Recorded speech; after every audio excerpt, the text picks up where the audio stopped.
Many asylum seekers may find immigration courts hard to navigate, and that's because many don't understand the system or don't speak English.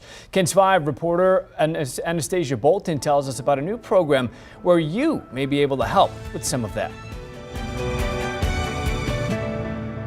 Welcome to this training webinar. It takes a special person Working with survivors of trauma to shoulder someone else's trauma, to listen as they relive some of their hardest moments, to be their friend when they need one most. And release any tension. Karina Stiles-Cox is learning how not to lose herself. It's personal. It's part of my history, too. While helping asylum seekers waiting for their U.S. court dates in Mexico. Primarily, it's to offer support. It's to offer that companionship. So we'll talk more about... Karina is one of the volunteers for Proyecto Compañeros, a new effort to provide one-on-one help to migrants enrolled in the Remain in Mexico program, or MPP.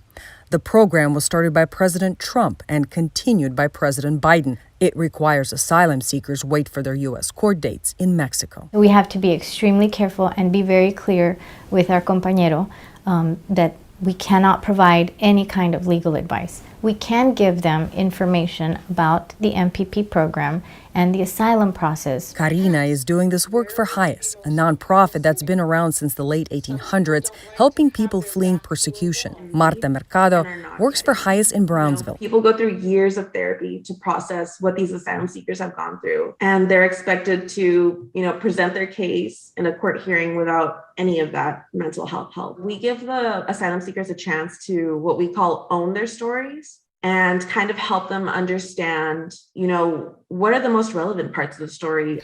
In the next 3 months over Zoom, Karina will meet with the asylum seeker she's been paired with.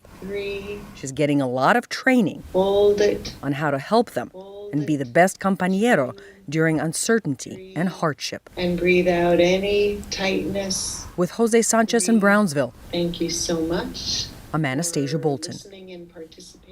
And the group HIAS says it's always looking for volunteers. The main requirement, 80% Spanish proficiency.